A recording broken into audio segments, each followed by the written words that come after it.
If you have a sensitive loved one, a child, partner, friend, or other family member, I'm sure you've noticed how deeply they feel things. And when they're in distress, it's only natural that you want to help them to feel better. But what if I told you that it was actually your attempts to help or fix that were getting in the way of you supporting them in the way that they really need? I'm a psychiatrist and a trauma therapist, and it has taken me years to learn how to really be present with someone when they're in deep pain. It's not easy. And as a sensitive and neurodivergent person myself, I also can appreciate how frustrating it can be when you really want someone to be present with you, but you're feeling this subtle agenda that they're trying to fix you, even when they have positive intentions. In this video, I'm going to share a 3-step approach to help you support your sensitive loved one in the way that they need, as well as how to avoid the most common pitfall trying to help or fix them. So, step 1 is to listen to your sensitive loved one without an agenda. So this means that you just really want to be present with them and be open and curious about what they're experiencing. Ask clarifying questions if you need to. And also notice what's happening within yourself. Notice if you feel uncomfortable with any of their emotions. If so, take note of which ones. And then notice how you respond to that discomfort. If that leads you to reassure them, to give them advice, to problem solve for them.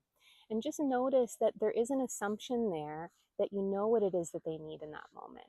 Because the most important thing is being present with them in their pain. Emotional attunement is a really important skill that's really under-recognized in our society, and it's something that takes time to develop, but it all starts with this willingness to just listen and be with someone when they're in pain. So it's really common for sensitive people to get subtle messages that their emotions are too big, that they're too much, that they're being dramatic. And so we can also be really sensitive to these cues that other people aren't okay with our emotions. So building up your capacity to just be present with someone in their pain is the most important step in developing this capacity for emotional attunement. And just keep in mind too that you can also use this 3-step process to be open and curious about what's happening within you so that you can learn to attend to your own pain and notice and attend to that part of you that just really wants your loved one to feel better. Okay, so moving on to step 2 is validate your loved one's emotions and perspective.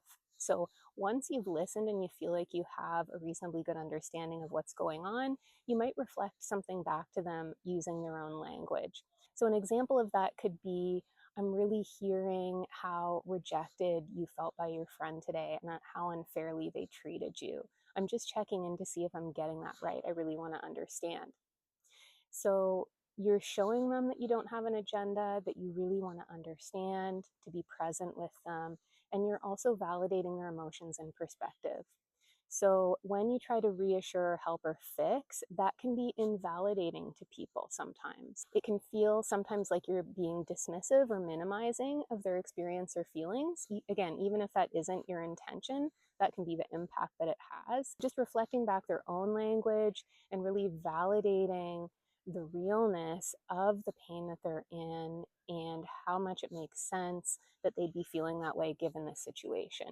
Sensitive people and neurodivergent people experience a lot of invalidation, so just learning to validate as well as being with can go a really, really long way. And so the 3rd step is your offer of support.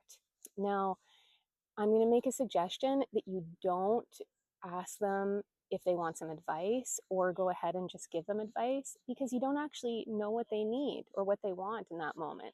So the first thing that you do in this final 3rd step is to ask them how you can be of support. So an example of that could be, I just want you to know that I'm here for you. Please let me know if you need any support.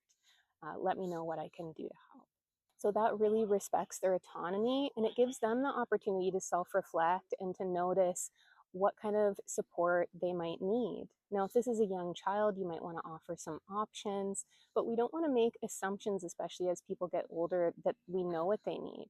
Maybe they do want a hug, maybe they do want advice, or maybe they just really want to be left alone for a little while. You just don't know.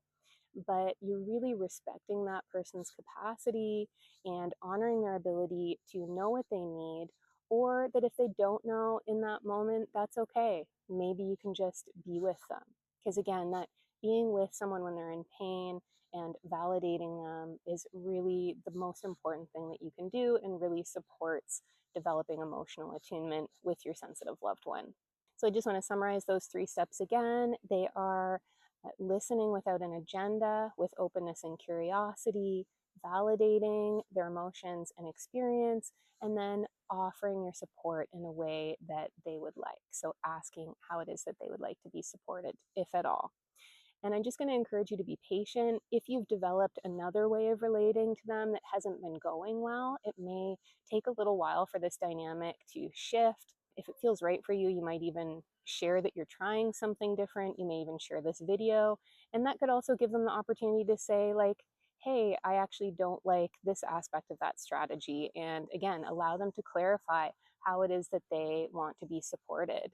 I think this is a really great approach. I'd love to hear how it goes for you. And if you're a sensitive or neurodivergent person, I'd love to hear how this approach lands for you and how do you appreciate being supported. Thanks for listening.